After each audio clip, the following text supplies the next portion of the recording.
Welcome to Yogi's Garage. I'm Yogi, professional IT guy, part-time masochist, and apparently full-time engine hoarder. Most people would choose to tear down one engine at a time, but I thought, why not make it twice as painful, twice as greasy, and twice as confusing? So here we are with not one, but two very questionable life choices on stands in front of me. First up is Project Toro Azzurro, a 1972 Lamborghini Jarama V12. 12 cylinders, 6 Weber carburetors, and connecting rods held together with actual cotter pins. Because nothing says Italian engineering like trusting a medieval fence fastener to keep your pistons in place. The engine has one goal, to sing again. Right now, it mostly gargles oil and regret. Next to it is Project Risky-er Business, a 1983 Porsche 928S Eurospec V8, and currently soaked with so much oil it might qualify as an offshore drilling site. If BP owned classic cars, this would be their first fleet vehicle. Porsche designed it to be a GT cruiser. Right now it's more of a hazmat training exercise. In this video, we're prepping both blocks for dry ice cleaning, getting them blasted back to bare aluminum, and then stripping them all the way down so you can see everything from seized bolts to rod bearings, to the kind of grime that only decades of neglect and poor life choices can create. 2 engines, 12 cylinders of Italian chaos, 8 cylinders of German over-engineering, and one guy dumb enough to take them both on at the same time. Are you ready? Let's fix it.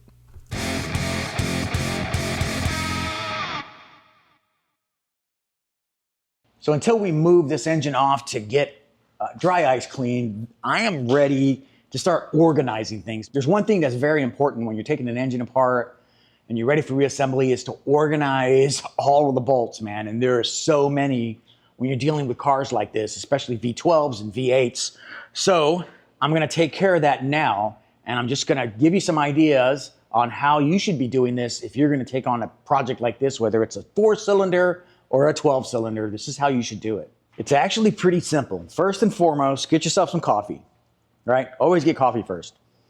Get some gloves because all of this stuff's going to be dirty. And then get something to organize all of the bolts. And I like to use Ziploc bags. Now be careful here because Ziploc bags and Sharpies work well together, but Ziploc bags, Sharpies, and brake cleaner don't work well together. So if you have to really, if you're going to be storing this away for long periods of time, use paint instead of brake clean or instead of a Sharpie because it'll stick around longer, but it'll still melt if you put a brake cleaner on it. Just be careful with that. Yeah, so anyway, so I've got to take care of all of this. I've got head stud nuts, I've got valve covers, I've got tensioners. I got to sit down here and just kind of recall everything that I've done for the last few days. I mean, look at this. This is all of the stuff to get the camshafts out of the head so that I could remove the chains so that I could remove the head. So all of this stuff has got to be organized. And since we're having a crossover event with both the Porsche and the Lamborghini both being dry ice cleaned, this one too, I got to organize all the nuts and bolts on this one as well because it was, a month ago and I've slept since then. So I got to keep an eye on all of that. So as you can see, I'm sorting bolts because nothing says exciting YouTube content like alphabetizing hardware that no one will ever see again once the engine's closed. This is where my short form videos come in. If you've seen those, you know I like to use comedy to explain what's happening. Usually deadpan, sometimes a bit savage, but always honest about how ridiculous these cars really are. They're quick hits to keep you up to speed between the long form projects, and they give you the context for moments just like this. So if you want to know why I'm spending valuable hours of my life organizing washers instead of, say, going outside, check out the short form videos. Trust me, they make all of this chaos a lot easier to follow. I want to give a special shout out to these two guys right here, Zayden and Marshall. These guys run the Shop Club Houston where my Yogi's Garage shop is located. Big thanks to them for all they do. And if Marshall looks like some kind of superstar, it's because he has his own channel called Garage Time TV. Be sure to check that out.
All right, so I'm back on the Porsche 928, and the engine block came back from Seth's Dry Ice Detailing Pros, and it looks amazing. So you've seen the 928. Now I want to show you the Lamborghini V12, because that was also there. And if you remember, I also wanted to send the transmission as well. So both of these are here.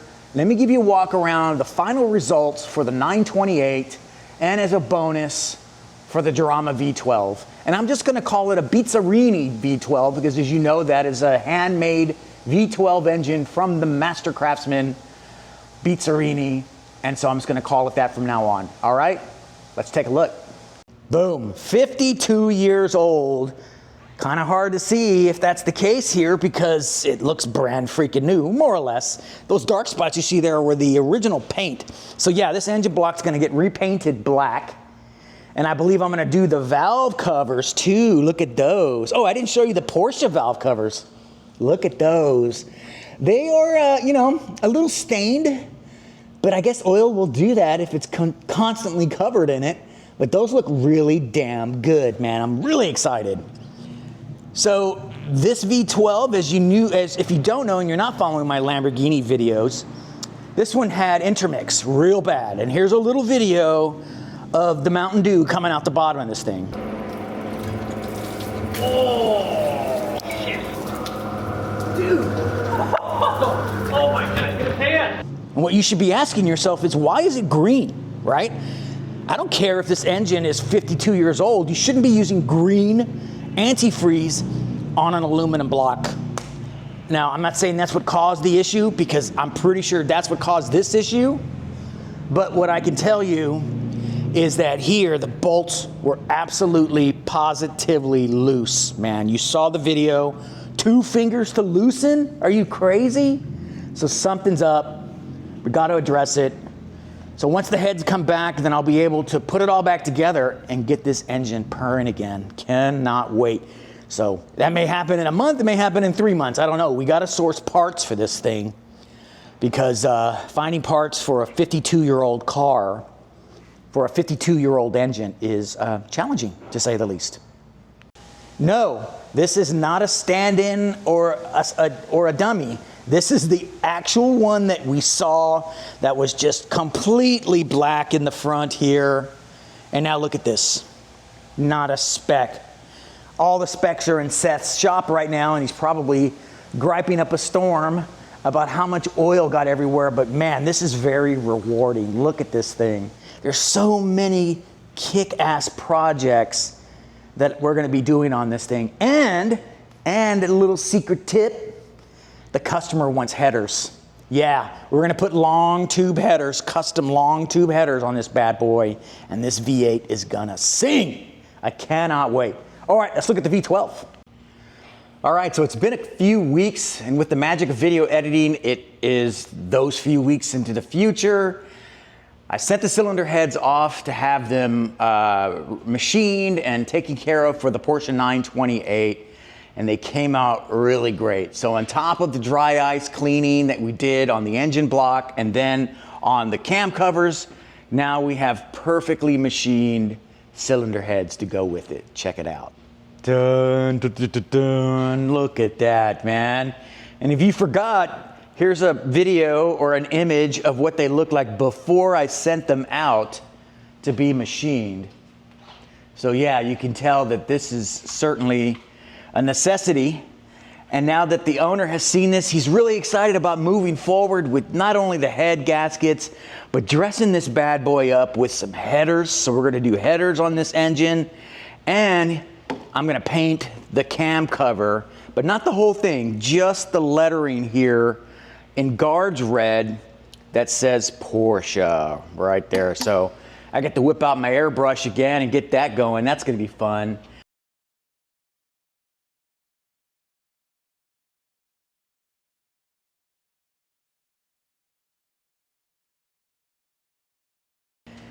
Look at the size of this sump. It goes all the way over here. And in case you're wondering, yeah, there are 2 missing because this attaches to, I believe, a starter. Yeah, there's something that attaches here, I forget. But anyway, I'm taking this off, but I want to inspect the new Yeah, because if you look down here, you can see that this part here is leaking.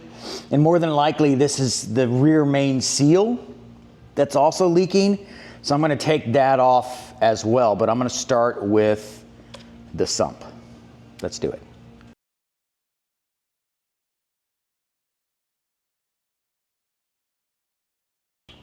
All right, I wanted to stop the camera recording and bring you in close because I just discovered something as to why this thing may be leaking like a sieve. Check this out. Honest to goodness, not loosened yet. By me anyway. Look, not loosened yet by me. Check it out. Wow. Wow, wow, wow. All right, so granted these are 10 mils and they probably only need about 9 Newton meters, but that is not 9 Newton meters. Check it out. Yeah. Ha. Ha. Wow. Okay, that one was a little tight, but not by much. Holy moly. Mr. Customer, I think I found your leak. I mean, it's a simple thing to do, right? Just go back and recheck all of your bolts to make sure they're all tight. Right about here. Maybe like this. There we go. Hey. Okay. Wow. You know, I've seen worse. That's because the screen is like integrated into the oil sump. I'll bring you in. So, you know, as a mechanic or someone who's a YouTube certified mechanic like myself, it's always a huge dopamine hit when you're right about something. And I was right about this. Check it out. You can see that oil there. It looks kind of murky, right? It doesn't look like clean, healthy oil. And then looking down here, you can see that as well. That could be the beginnings of intermix. Here is the sump. More evidence of milkiness. Yeah, this is a rescue. Yes. I mean, no, but yes, because I get to put it on my flag. And what I mean is that flag right there, because every time I rescue a car or restore it, I put it on there. So I have the Lamborghini one right there. And then I'm gonna have the 1983 928 right there as well. Super excited. All right, so here's the belly of the beast on this 928. And I'm thinking it's because they kept the oil fresh because nobody tightened the oil pan down. So you kept replacing the oil. So even if it had intermix, it was burning it off, I guess. I don't know, man. It doesn't matter. I'm gonna see about taking off a couple of caps here just to inspect the bearings on the con rods. Might as well, since it's here. I just need to confirm if these nuts or bolts have to be replaced because you know, typically they're stretch bolts. So I need to be careful with that. Now, as far as the sump is concerned, the oil pickup doesn't have a screen on it. That's interesting. That's a first for me. And why? Because the screen is built into the sump. And that oil pickup is spring loaded. So it sits way at the bottom and locks it into place. So any and all oil has to go through this really, it's like you know, the screen that you'd have on your grandma's porch door or something. I don't know. It's not very, it doesn't filter out a whole lot is what I'm trying to say. But all in all, it's not in bad shape. This gasket would have survived if they would have tightened the bolts down. But because of that, you have infiltration through the gasket. You got to toss it and put a fresh one on there. All right, so it's time to start working on the V12. I've gotten permission to take the pistons out after looking over a few master Lamborghini mechanics videos. I've noticed that they all do this, and I think it's important because the rings may have snapped on the pistons, so we'll have to take a look at that. I'm gonna pull a few, but first I gotta get the sump off of this thing. And the sump runs the entire length of the engine. So I'm gonna have to get this thing up in the air on the engine hoist and then pull the sump off. What I may do is take the bolts off here and then lift up and just leave the sump in place. Let me think about that. So for those of you who watch my long form videos, thank you very much. Be sure to check out my shorts, because the shorts, not my shorts down here, but my shorts, YouTube shorts, I keep you up to date almost on a daily basis on these cars, what's going on here at the shop club, what's going on here at Yogi's Garage. So be sure to keep watching those. All right, so let's get started. I'll put some music on and I'll put you on time lapse. Here we see the natural habitat of a 1970s Lamborghini V12, buried under approximately 600 identical 10mm bolts. Italians don't use Loctite. They just figure if you use enough hardware, the sump won't fall off. Now, after removing the bolts long enough to qualify as community service, it's time for the real magic, strapping this lump of Italian history into a makeshift bungee jump harness, because nothing says precision engine work like ratchet straps and hope. Most people would use a proper engine stand or specialized tools. I prefer to recreate a low-budget Mission Impossible stunt every time I want to move a sump.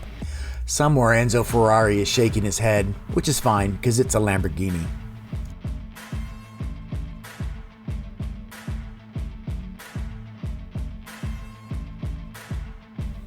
And there it is, the moment of victory. After an entire afternoon of unbolting, strapping, and questioning my life choices, the sump finally lets go. It didn't slip off gracefully. It didn't fall with drama. It just sighed in Italian and gave up. 40 years of oil, grime, and bad decisions, now exposed to daylight. And yes, all of this work was just to find out that the inside looks exactly as disgusting as you'd expect.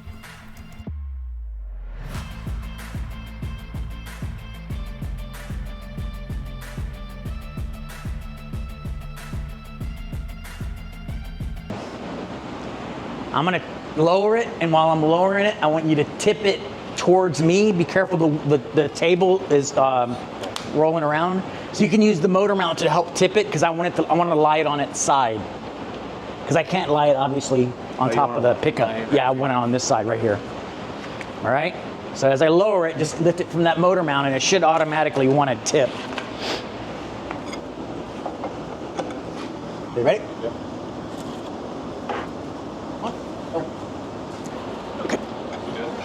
And then we can just grab each side and kind of center it. It is centered. Oh, it is? But does it feel like it's... No? Yeah, it feels good, actually. All right, let me lower it some more. Just hold on to it and throw your body under it in case it falls. Oh, yeah. Yeah, we're good. And the chain falls out. That's it. Nice. See? Thanks, man. You should have told me it was that easy.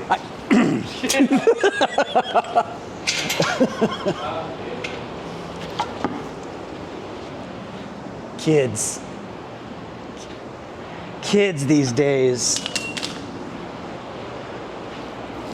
All right, so there we go. We got it on the table, ready to go.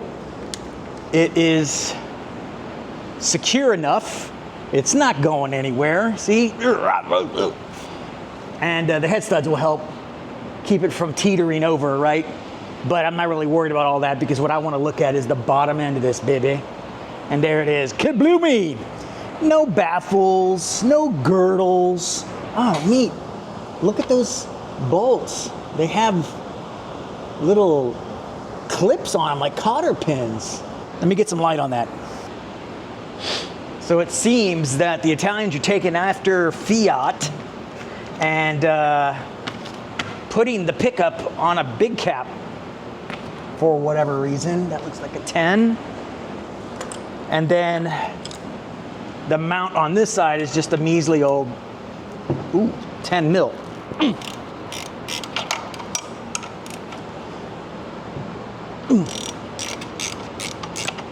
Gotta tell you, I've used my hand tools more on this Italian car, maybe the 928 too, than I had at all on my 911, because everything is just kind of where you can get a power tool on it. But this is good. I mean, you saw all the bolts on the sump were kind of hidden underneath the lip, so I couldn't put a tool on there other than a box end or an open end spanner. So yeah, all right, so let's see. Okay, and dude, I'm telling you, I'm just gonna have to buy all new washers, because I'm never gonna find all of these. And look at that. Gross, man. That is nasty. Blah, blah. Beast. And what's interesting about these bolts is they're really shiny. So before I get all excited and say, dude, this is great, it's gonna be brand new inside, they're nice and shiny because of the intermix and basically steamed it. So it must have been running for a while. I mean, clearly, look at that. Ugh. So it seems to me that Italians didn't trust their torquing ability on these bolts. So they used a cotter pin of some type, which is fine. It's better to be safe than sorry. It's just an extra step. And it certainly holds everything in place. Again, I'm just a little concerned with how shiny everything is, but it is what it is. I've kind of already explained that.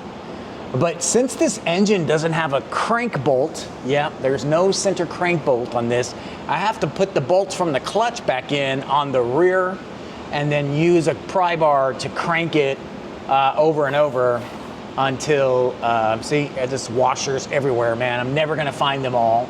And I have a feeling that they came off of, yep, they came off of this cap that went to the oil pickup. So yeah, that's that. All right, I'm gonna pop a piston. Pop a piston, and let's see what we see. All right, I didn't take you on the journal of getting the connecting rod and piston out. It was kind of a pain in the ass. You gotta make sure, like anyone's gonna know this on a V12, but if you ever work on a car like this, you gotta make sure that the piston crown is not clocked in any way, because then that clocks the connecting rod and you have trouble getting it out. So that's taken care of, but unfortunately I don't have really good news for the customer. You know, granted this car is over 50 years old and the engine probably has never been rebuilt. So this makes a lot of sense. However, doesn't mean it's good news either, because these bearings have got to be replaced. So if the bearings on the little ends are bad, then the bearings on the big end are probably gonna be the same. All right, I'm gonna pop out one more piston just to confirm, but it looks like we're gonna need an engine build. Like, I'm surprised. The connecting rod bolts are castle nuts, which I haven't seen a lot of, but they're real pretty because they've been blasted with antifreeze, but whatever. And then these are the bolts that hold it in, so they're separate. They're not actually attached to the connecting rod at all. They just pop right out. And then it's looking pretty scorched. And it may have kind of a wear mark right there. But these, I think we can get these worked out. And I don't know if we need to get bigger bearings or whatever, but we got to keep going. All right, so as you can tell, I've got 3 of the 12 pistons out. All the bearings are pretty much the same as far as the scorchiness. Let's see if you can see that there. Yeah. See, these aren't cooked, but these are cooked. You can see the edges there. And of course, all the copper is showing.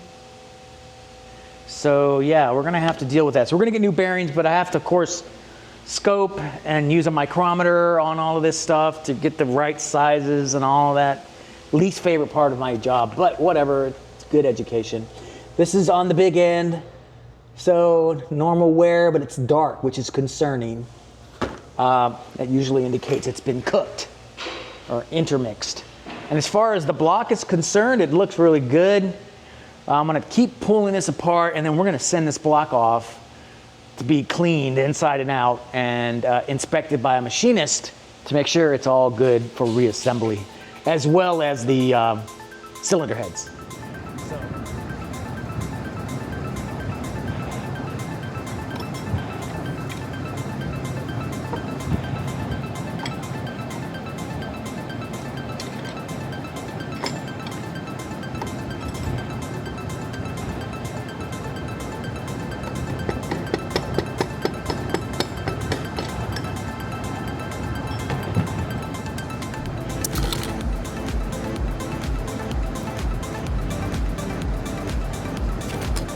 It's a baby!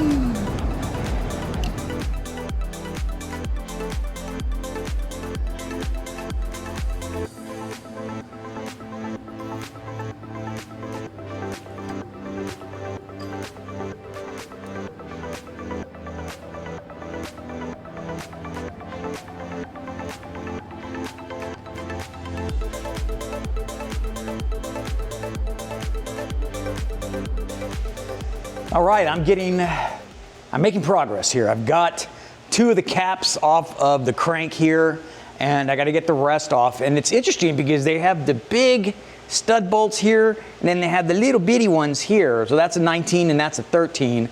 The bearings don't look too bad on the main crank, which is good. My challenge is going to be keeping this crank from falling out of this engine block when I take the last bolt off. Because, you know, the head studs on this side are making things a little challenging laying this thing on its top. But I have a plan, I think. When I get close to the end, I'll get some guys to help me and we'll just make sure nothing terrible happens. All right.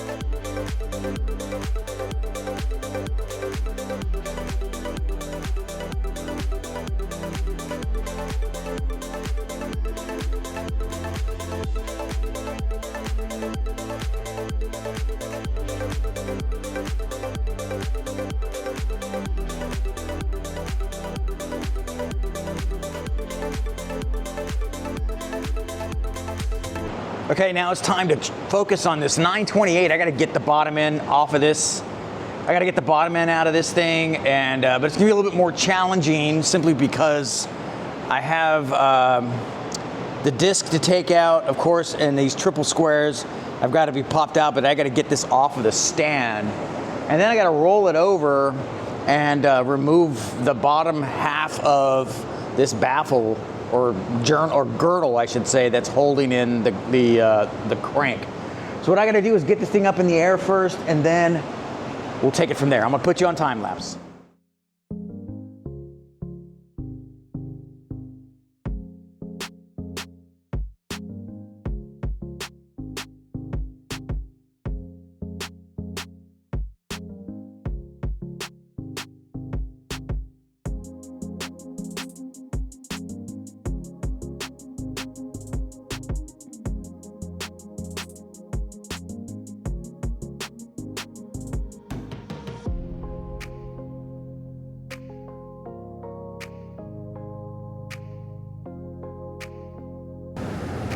You know, sometimes you have to use force to get things off. One of these triple squares here is stripped out. So thank you, whoever did that. So I'm using my rocket socket. I hammered it over it. It should come out at this point with my Ugga. There it is. Yeah.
Well, as you saw in the video, or maybe you didn't, when Marshall and I were lifting it up, the whole crank came out with it because it had such a vacuum seal on it. So I had to pause the camera and use my dead blow to hammer the crank back down onto the case. Plus my little wood block here supporting some of the weight on the front, because I'm basically holding this block up with 2 bolts because the other 2 bolts here were being held in by the girdle. Yeah, these bearings needed to be replaced. This one here has some scoring on it, and then this one here, you can see the coppers coming through. So yeah, I mean, it's a 1983, so kind of not surprising. It looks good, you know, nothing too scary looking. Awesome. All right. which is really good. Good place to stop. We got a lot of work to do. More on this one, more on the 928. Keep watching, and we'll see you next time.